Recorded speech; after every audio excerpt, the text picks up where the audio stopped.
Hola, ¿cómo están? Nuestra edición de Documenta, el único programa de documentales de la televisión abierta argentina. O sea que hoy es un día, claro, un aniversario muy importante para las letras y el periodismo argentino.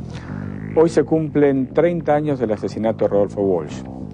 Rodolfo Walsh fue militante, fue escritor, fue periodista, y con el paso del tiempo se terminó de entender qué es lo que hizo en la historia del periodismo y las letras en la Argentina.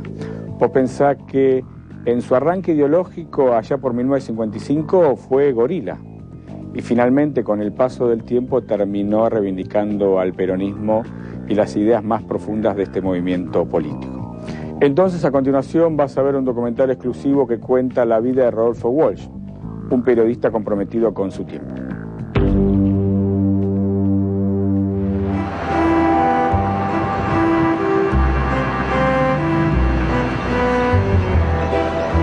Hay un fusilado que vive. Esa frase que Rodolfo Walsh escuchó mientras jugaba al ajedrez en un bar de La Plata cambiaría la vida del escritor y periodista argentino y lo convertiría en uno de los mejores y más comprometidos autores de la literatura en lengua hispana.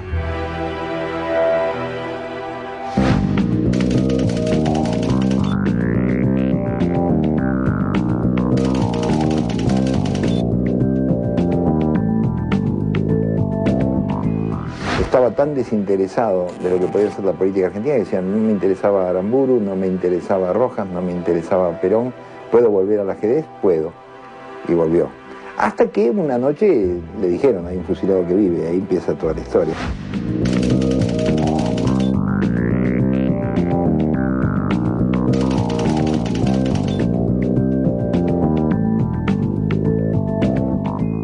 Y entonces Walsh, como periodista de raza, como decía él, de algún otro que era, se siente realmente impactado con esta noticia, quiere conocer a ese sobreviviente tan especial y dice que él relata después que queda impresionado con la cara de ese hombre que todavía tiene las marcas de los tiros y con esa mirada perdida. La noche del 9 de junio de 1956 se produjo el levantamiento cívico-militar del general Juan José Valle, que buscaba la vuelta de Perón al poder. Y desde la ventana de su dormitorio, Rodolfo Walsh comprendió la locura de la llamada Revolución Libertadora. Y él esa noche va con cierto peligro para su vida, porque había un tiroteo en las calles, como decíamos, llega finalmente hasta su casa, ve morir, o lo oye, mejor dicho, del otro lado de la ventana de su casa, que muere un soldado, y él va a quedar muy impresionado por eso, pero dice, yo traté de olvidarme. Esas cosas pasaron al lado mío, pero podían haber pasado a cientos de kilómetros. ¿Qué tengo que ver yo con esto? El 9 de junio de 1956 se fusiló, sin juicio previo y antes de que se imponga la ley marcial, a un supuesto grupo de cabecillas del levantamiento en un basural de José León Suárez. Este hecho se transformaría luego en el libro Operación Masacre. Los vigilantes los arrean hacia el basural como a un rebaño aterrorizado. La camioneta se detiene, alumbrándolos con los faros. Los prisioneros parecen flotar en un lago vivísimo de luz. Rodríguez Moreno baja, pistola en mano. A partir de ese instante el relato se fragmenta. Estalla en 12 o 13 nódulos de pánico. Disparemos, Carranza, dice Gavino. Yo creo que nos matan.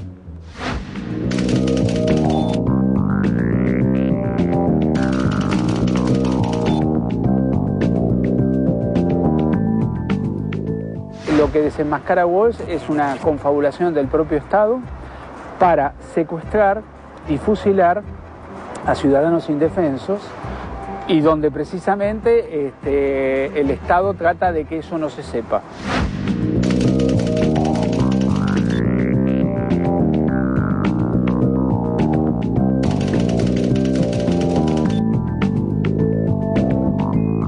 Al año de la Revolución Libertadora, Rodolfo está investigando fusilamientos hechos en la clandestinidad.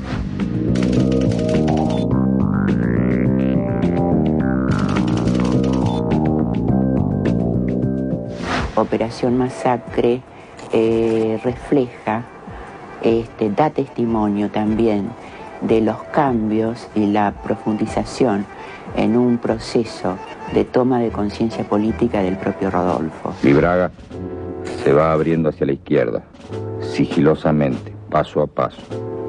Viste de negro. De pronto lo que parece un milagro. Los reflectores dejan de molestarlo.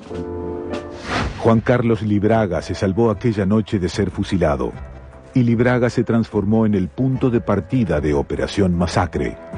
Lo curioso es que en ese momento Walsh está creando lo que va a ser el documento más importante de la resistencia peronista. Y Walsh no es peronista.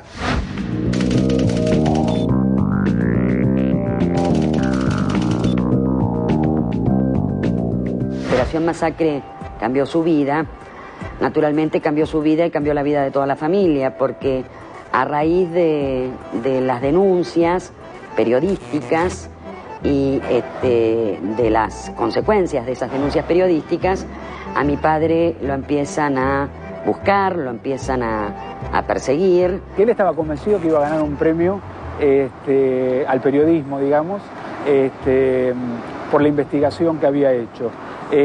No solo no le dan ese premio, sino que tiene que cambiar su nombre, conseguirse un documento trucho a nombre de Freire y a su vez refugiarse en el Tigre y por las dudas estar armado. Evidentemente va tejiendo en su cabeza algo parecido a lo que podía ser la novela negra, lo que podía ser las películas de la serie B, el periodista como detective, el periodista que investiga, que se convierte en Pulitzer, que lo vende a la revista Life, es decir, que puede ser un gran suceso. Nada que ver con lo que realmente le ocurriría. Él va a decir, escribo este libro para que actúe. Y el libro actúa, o sea, la denuncia publicada como Operación Masacre actúa porque logra una enorme ola de indignación cuando se conoce lo que la Revolución Libertadora ha hecho en aquel basural de José León Suárez.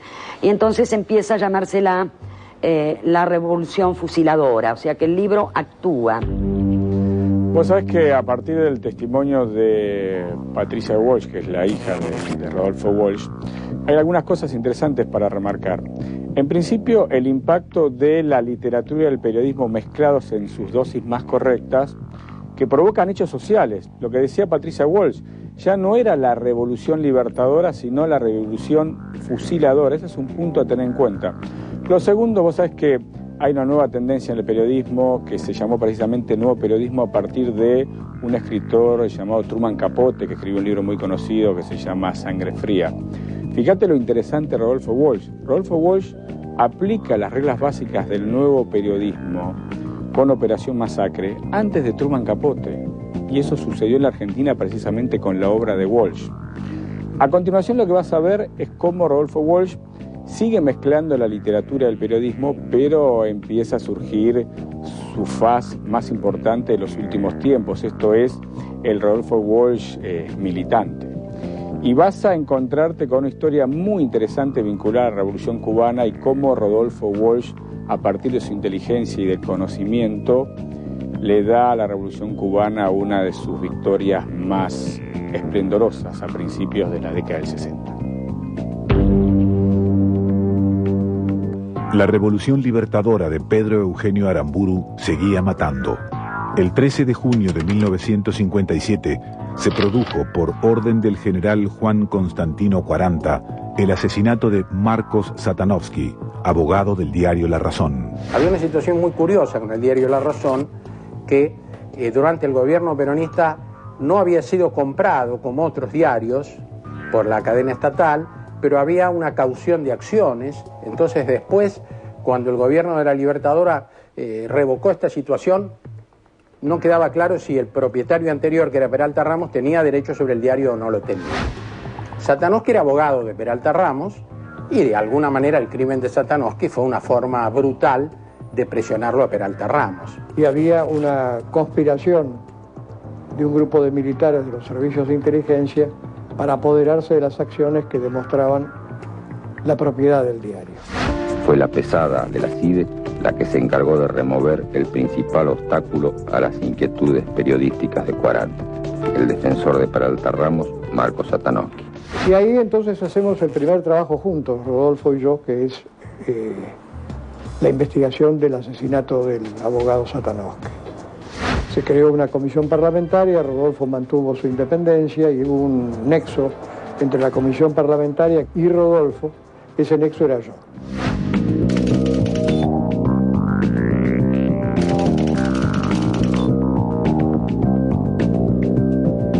Va descubriendo y poniendo al descubierto lo que va viendo, ¿no? Y la implicación que en ese caso tiene el general 40, las huestes de Aside, etcétera, el aparato del poder en el gobierno. Él se metía en las investigaciones, tanto como fue en Operación Masacre como en el caso Satanovsky, siendo consciente que siempre que se toman temas conflictivos puede haber un riesgo, y los asumía.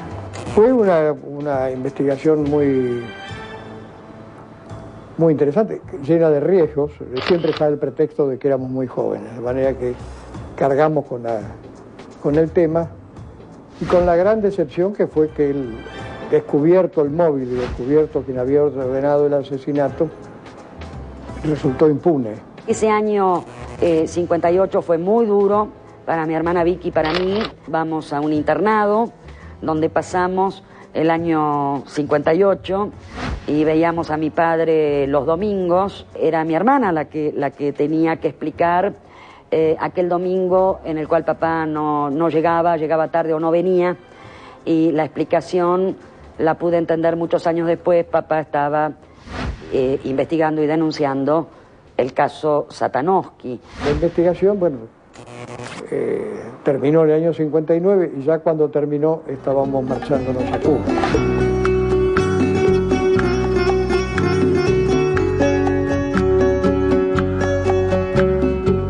Con el triunfo de la Revolución Cubana en enero de 1959, se hizo imprescindible en la isla una agencia de noticias. Así nació Prensa Latina. Porque hay también que tener presente cómo era el mundo periodístico en los años 50. Es decir,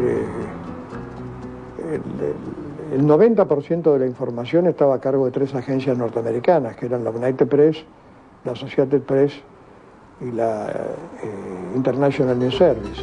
El periodista argentino Jorge Ricardo Massetti, que había entrevistado a Fidel Castro en Sierra Maestra, se hizo cargo de Prensa Latina y convocó a Rodolfo Walsh para trabajar.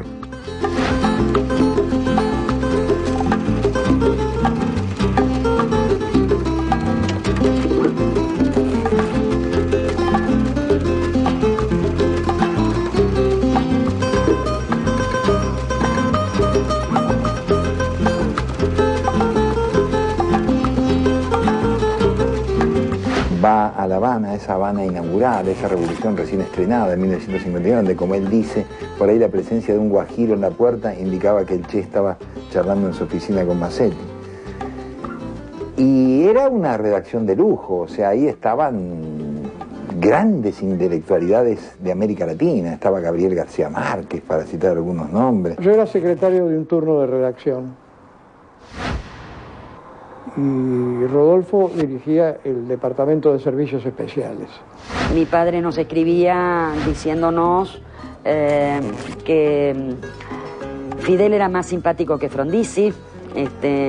Claro, eran cartas a 2 nenas, sus hijas, y nos explicaba que allí había jóvenes barbudos que hacían una revolución y que él estaba trabajando como periodista y estaba defendiendo esa revolución.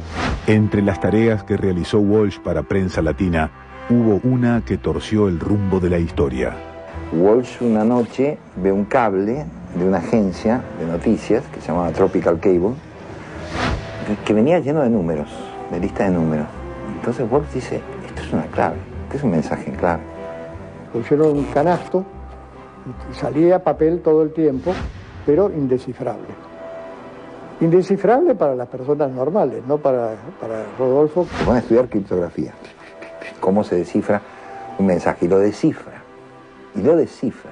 Era un mensaje de la CIA, enviado desde Guatemala a la sede central en Estados Unidos, donde, enviado desde la hacienda de Ruta de Leu, la hacienda donde se entrenaban nada menos que los cubanos mercenarios de la CIA, que iban a participar en la invasión, más tarde, en la invasión de Bahía de los Cochinos. Con la certeza de los datos obtenidos por Rodolfo Walsh, se comenzó a preparar en Cuba la forma de repeler la invasión que buscaba derrocar al gobierno de Castro. Las tropas adiestradas por la CIA intentaron de todos modos el desembarco el 17 de abril de 1961. 3 días después fueron derrotadas, pero Walsh ya había abandonado Cuba un mes antes. Algunos dirigentes del viejo Partido Comunista querían imponer un control más férreo, más absoluto sobre el aparato cultural, y entonces desconfiaban de Massetti, que era un hombre que no tenía nada que ver con la ortodoxia marxista. De vuelta en la Argentina, Walsh continuó con sus investigaciones periodísticas. Lo obsesionaba un tema: el derrotero del cadáver de Eva Perón, robado de la CGT por la cúpula de la Revolución Libertadora. El por entonces jefe del Servicio de Inteligencia del Ejército, Carlos Eugenio Muri Koenig, había retenido el cuerpo de Evita durante los primeros meses. Era el entrevistado ideal. Él no necesariamente estaba pensando en un cuento. Es más probable pensar que como periodista estaba queriendo obtener un dato, digamos, fundamental, valiosísimo, que le permitiera buscar el cadáver de Evita y avanzar en esa investigación. Y a partir de esa entrevista que tiene con Morconi, él hace ese famoso cuento que es esa mujer. Evita no aparece nunca nombrada. Pero como había dicho Borges en algún texto, no hay manera más escandalosa de nombrar a alguien que omitirlo de manera evidente. Cuando todos sabemos de lo que se está hablando, pero no se lo nombra, llega un momento que es insoportable esta situación. Tal vez va a preguntarme quién soy, qué hago ahí. Y mientras salgo derrotado, pensando que tendré que volver o que no volveré nunca, mientras sé que ya no me interesa y que justamente no moveré un dedo, ni siquiera en un mapa, la voz del coronel me alcanza como una revelación. Es mía, dice simplemente. Esa mujer es mía. A mediados de los 60, Rodolfo Walsh encararía una nueva investigación. Augusto Bandor, líder de la CGT, quería un peronismo sin Perón. Los gremios más combativos peleaban por la vuelta del caudillo. En esa confrontación, el 13 de mayo de 1966, una pizzería de Avellaneda, La Real, fue escenario de un crimen, el del miembro de la UOM y leal a Bandor, Rosendo García. Y Walsh logra probar, igual que había hecho antes con la Operación Masacre, que no había habido tal enfrentamiento. En realidad había sido un ataque brutal de los bandoristas, armados, fuertemente armados. Rodolfo Walsh se toma el trabajo de entrevistar a los sobrevivientes, hacer pericias en el lugar y descubrir que los propios tiros que matan a Rosendo García parten del mismo grupo de él y no, como se pensaba, del grupo de ese peronismo combativo. Yo creo que a Rodolfo le interesó el crimen de Rosendo porque era como una expresión redonda de lo que era el pistolerismo sindical de la época. Las investigaciones del asesinato de Rosendo García comenzaron a aparecer en el periódico de la CGT de los argentinos, una escisión liderada por el sindicalista Raimundo Ongaro. Walsh era el director de ese diario. Rodolfo había ido a Madrid, que había estado con Perón, Perón le había presentado a Ongaro, y de esa reunión salió el proyecto del periódico.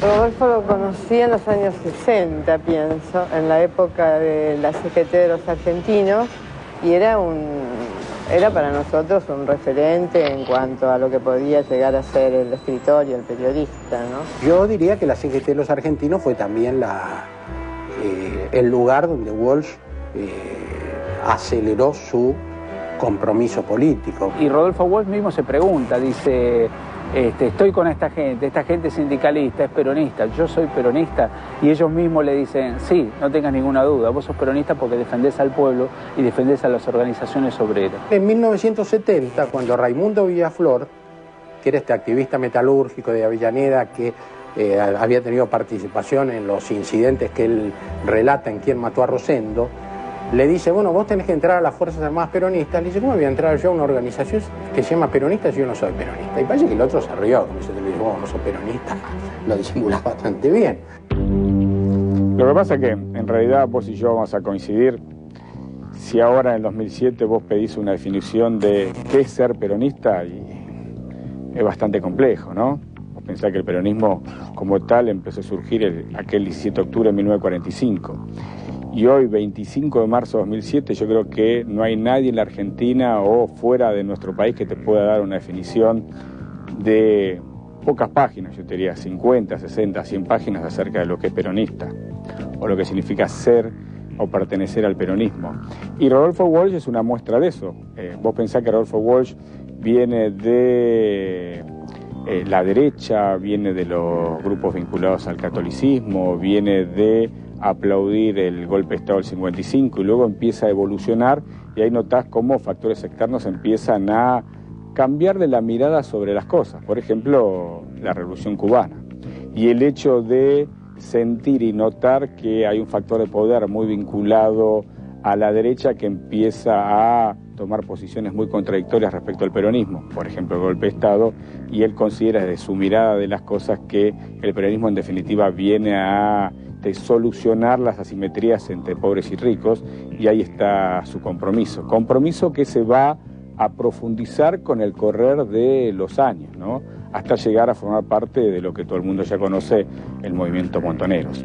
Pero de eso precisamente vamos a hablar después de la tanda, cuando volvemos entonces el segundo bloque de este documental exclusivo que cuenta la historia y la vida de Rodolfo Walsh, ni más ni menos que la vida y la historia de un periodista comprometido.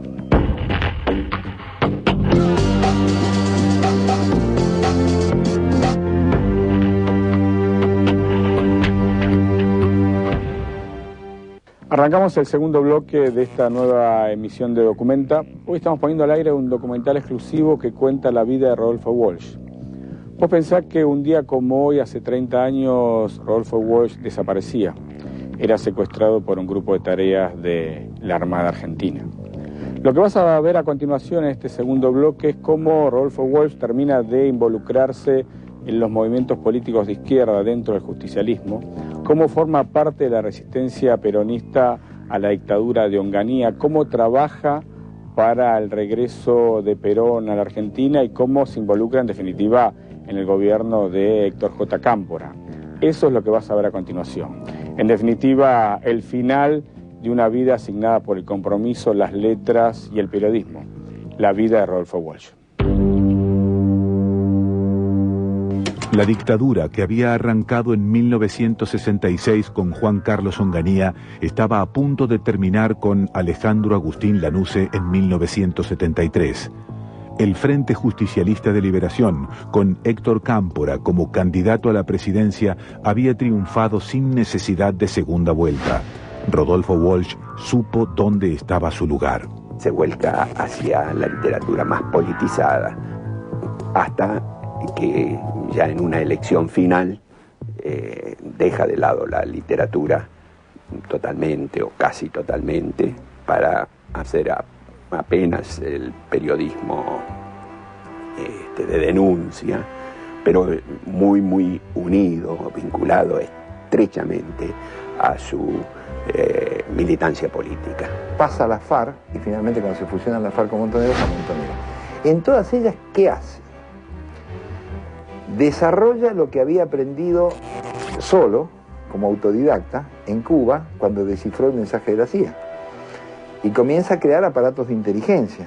Quiere cambiar su vida y se cuestiona lo que todavía considera que son los aspectos que no ha podido cambiar. Al mismo tiempo es un gran escritor y entonces también se cuestiona como escritor y dice, ¿yo qué estoy escribiendo? ¿Para quién escribo? ¿Para qué sirve lo que escribo? En noviembre del 73 hacemos el Diario de Noticias, del cual yo digo siempre, no por falsa modestia, que figuraba como director, pero no era el director, era un grupo muy importante de periodistas militantes. Bueno, estaba Rodolfo Walsh, estaba Juan Gelman, estaba Horacio Berbisky, estaba Paco Urondo, estaba yo, bueno, era yo diría que era el seleccionado nacional, eran un poco las primeras espadas periodísticas de la época. Y era una redacción muy numerosa. Y allí compartí esa experiencia con mi padre y empecé a trabajar en una sección, que era la sección policiales, donde él era el jefe.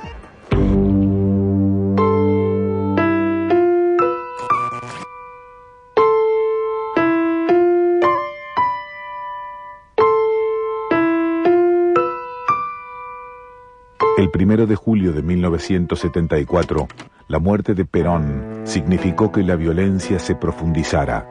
Rodolfo Walsh fue el encargado de escribir la necrológica. Entonces, el autor de Operación Masacre se calzó las gafas y escribió 8 memorables líneas que daban la síntesis perfecta de lo que había sido Perón, como figura controvertida.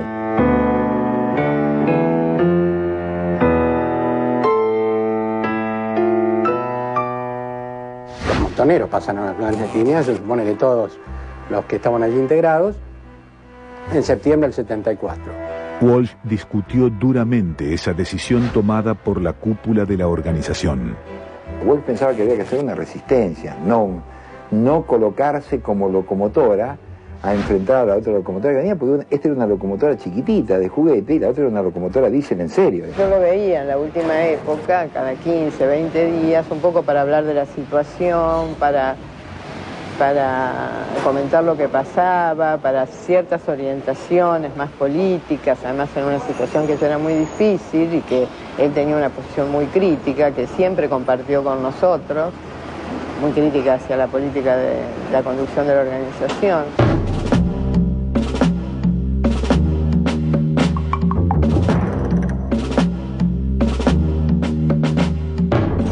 Una vez ocurrido el golpe militar, Rodolfo Walsh, si bien sigue militando en Montoneros y tiene una participación activa en la resistencia a esa dictadura militar, no está de acuerdo, digamos, con la política que genera la conducción nacional de Montoneros, porque piensa que aparato militar contra aparato militar tienen toda la de perder el aparato militar, el Ejército Popular. A mediados de 1976, Rodolfo Walsh formó ANCLA, Agencia de Noticias Clandestina, donde denunciaba los arrestos ilegales, las torturas y las desapariciones llevadas a cabo por la dictadura militar. Y eran en general informaciones que se mandaban a los diarios, se mandaban a corresponsales extranjeros, que se sacaban al exterior. Mi vinculación a ANCLA vino de algún modo por un encuentro medio casual. Yo había empezado a trabajar en la revista Información, que era una revista donde participaban varios grupos políticos y montoneros también, pero que yo no lo sabía. Y ahí me encontré con Rodolfo y él me propuso ir a trabajar con él. Juega con ese nombre de ANCLA porque les quiere hacer creer a los militares que es un servicio de inteligencia de la Marina o algo por el estilo que denuncia al sector de ejército y genera esa controversia y esa lucha entre ellos. El objetivo era poder provocar hechos a partir de la prensa clandestina y a partir de la difusión y de la acción psicológica que provocaran en las fuerzas represivas y en los sectores gobernantes ciertas fracturas. Él apostaba a poder zafar del cerco represivo y su apuesta era poder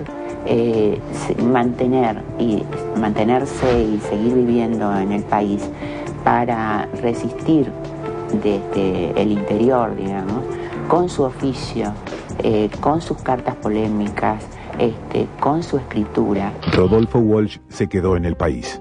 También se quedó su hija mayor, María Victoria, Tiki, que moriría el 29 de septiembre de 1976. Ricky Walsh integraba en ese momento la conducción de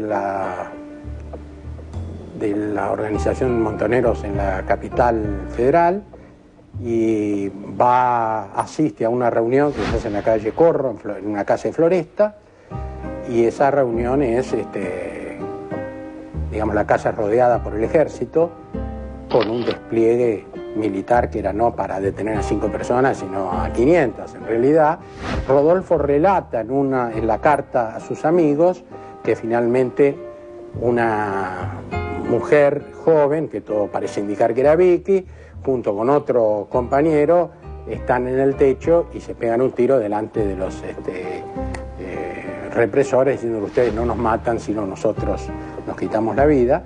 Lo cierto es que, bueno, como dice su padre, murió del modo como ella había elegido vivir, ¿no? Tenía 26 años y esto fue para mi padre, para mí, un dolor enorme. De todas maneras, pensamos que Vicky tenía una decisión, que era no permitir que la torturaran como tantos otros militantes.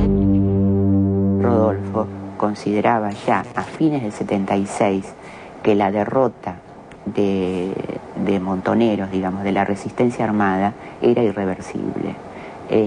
Entonces él a fines de diciembre plantea, o no a fines de diciembre, como noviembre más o menos, me dice que teníamos que salir de Buenos Aires, que era el territorio cercado.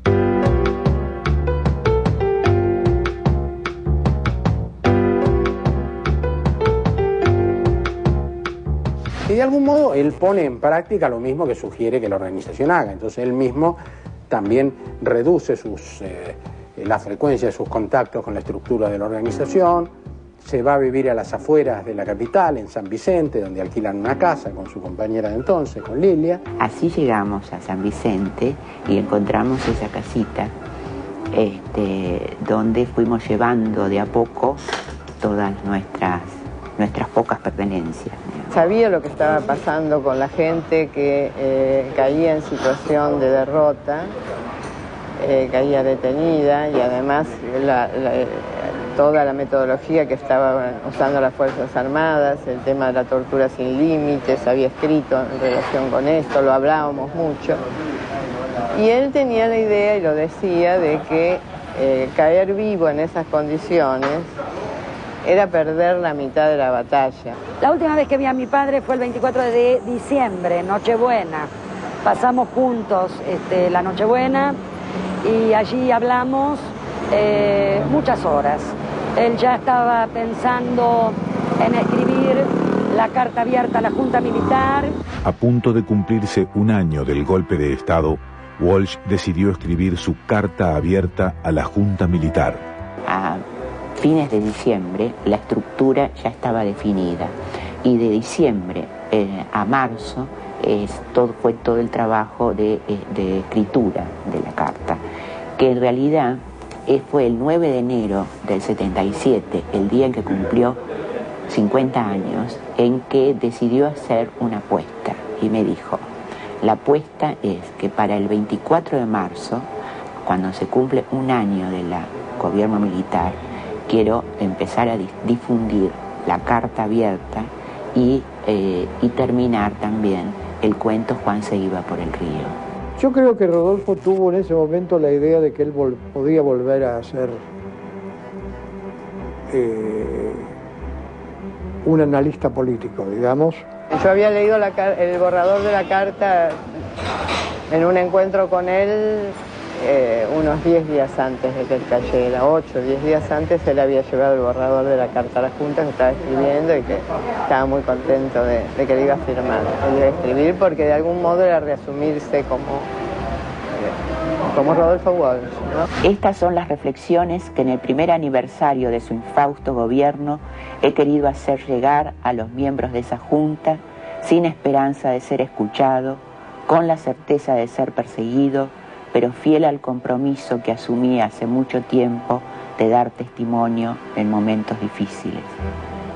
Rodolfo Walsh, cédula de identidad 2.845.022, Buenos Aires, 24 de marzo de 1977. Te propongo un ejercicio intelectual y yo te diría hasta histórico. Ubicate en el tiempo, en ese momento, un 25 de marzo de 1977, cuando desaparece Rodolfo Walsh. Previo a su desaparición, Rodolfo Walsh da a conocer a una carta abierta a la Junta Militar qué es lo que estaba pasando en la Argentina, qué sucedía en los campos de concentración, qué pasaba con la clase obrera, qué nos ocurría a todos nosotros con las libertades públicas, cómo la gente desaparecía, cómo eran torturadas. Y en definitiva exhibía en esa carta abierta el drama argentino bajo una dictadura militar. Se ha conjeturado mucho respecto a si Rodolfo Walsh sabía o no que iba a enfrentarse con la muerte. En definitiva, hoy Rodolfo Walsh está desaparecido y lo que podemos rescatar es que él tenía la información y la ofreció al público, aquellos que podían leerla en la Argentina y aquellos que sin ninguna duda iban a leerla en el exterior, en Estados Unidos, en Europa, en América. En definitiva, Rodolfo Walsh terminó de contribuir a demostrar que en Argentina había una dictadura militar, que acá se estaba matando a la gente y que en definitiva el plan económico no era tan bueno como supuestamente aparecía. Lo que vas a ver entonces a continuación es casi el epílogo, el final de una vida signada por el compromiso y el periodismo. De eso se trata. Rodolfo Walsh salió con su esposa, Lilia Ferreira, de su casa en San Vicente la mañana del 25 de marzo de 1977. La noche del 24 de marzo festejamos haber ganado la apuesta. Sobre la angosta mesa de madera en la que trabajaba y despejábamos para comer, estaban las primeras copias de la carta a la Junta y también el cuento Juan se iba por el río pasado en limpio. Salimos, estuvimos bajo el cielo, bueno, fue una noche era una noche cálida, muy hermosa, y Rodolfo estaba muy contento. El día siguiente nos levantamos, desayunamos, tomamos un cafecito y dejamos todo listo porque al día siguiente yo iba a venir con su hija Patricia, su marido y sus 2 hijos, un bebé recién nacido, para comer un asado con nosotros. Y salimos de la casita para tomar el tren de las 12 ahí en la estación de San Vicente. Ya casi ya había llegado el tren, subimos al tren, y incluso estábamos muy contentos porque habíamos ganado la apuesta, habíamos arreglado la casa, y íbamos con las primeras copias de la carta a la Junta. Incluso en el tren siempre íbamos agarrados de la mano y las vías pasaban por detrás del terreno donde estaba la casita y Rodolfo me cantaba una canción correntina porque le gustaba la música popular, y me cantaba chacarera, chacarerita, no sé qué, y así llegamos un poco cantando, un poco riéndonos a la estación de Constitución.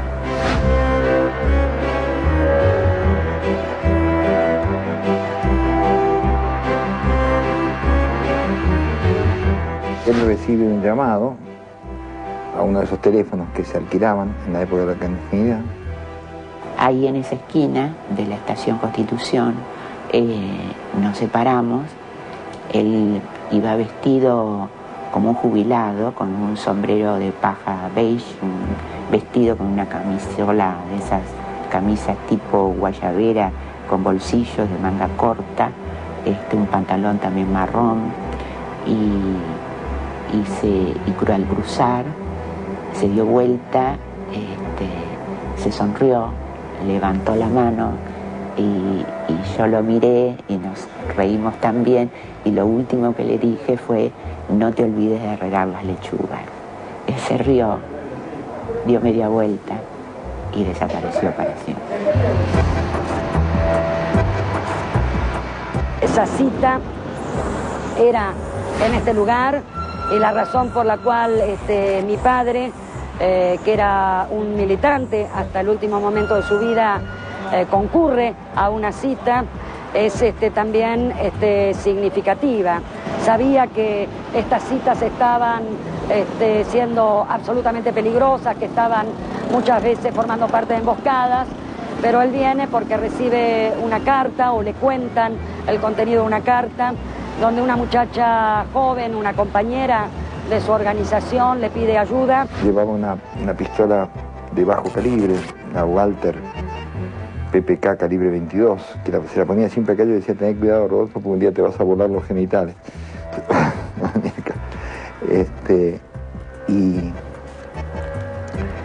Y va a la cita, ahí que era por San Juan, ¿no es cierto?, Entre Ríos. Alfredo Astiz, que estaba en ese grupo de tareas, 3-3, la idea era taclearlo. Pero hay una confusión porque además, si bien sabían que iba a venir un montonero, lo que no pensaban que era un hombre de 50 años, que estaba disfrazado de jubilado, que tenía un sombrero de paja. Pero uno de los represores lo advierte, piensa que puede ser Walsh, y ahí entonces él le dan el alto, él saca una pequeña pistola que llevaba. Y una ráfaga de fal, prácticamente lo cortan dos y llega muerto a la escuela de mecánica. Bueno, Alfredo Astiz es uno de esos secuestradores. Los asesinos con nombre y apellido, el excomisario Ernesto Weber pegándole el tiro de gracia, acá en esta esquina, en San Juan y Entre Ríos.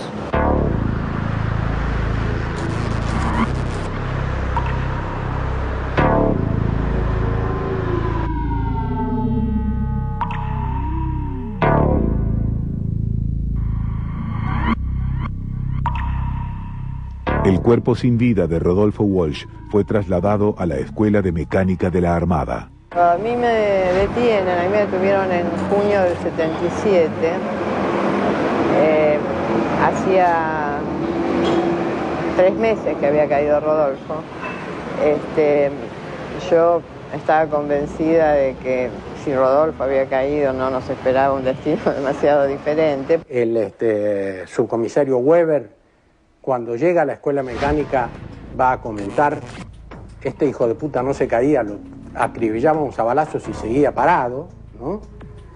Y después uno de los detenidos en la escuela de mecánica, sobreviviente, ve el cuerpo de Walsh, efectivamente lleno de impactos de bala.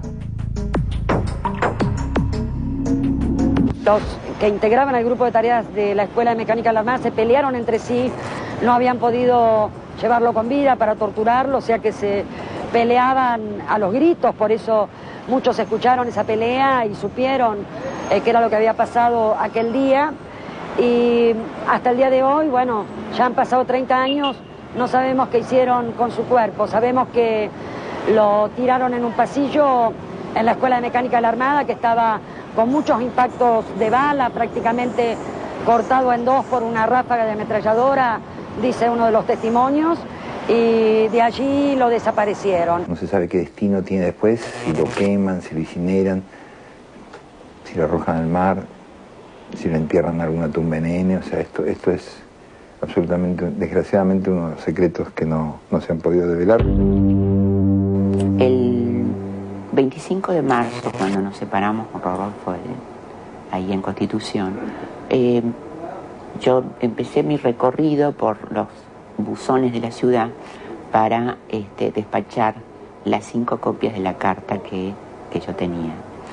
Y también esa noche me quedaba en Buenos Aires porque me iba a encontrar al día siguiente, es decir, el 26, que era sábado, con Patricia, con su hija Patricia, y marchamos hacia San Vicente. Iba manejando yo y al entrar a San Vicente, quizá para evitar pasar por la calle principal, torcí el volante en una esquina para entrar en una calle de tierra, calculando que más o menos iba a desembocar en la esquina de nuestra casita. Y así fue. Y paro el auto y hubo algo extraño. Creo que ahora, en mi memoria, lo extraño que sentí fue el silencio. Y entonces les dije a Patricia, a su marido, a Jorge, que se quedaran en el auto.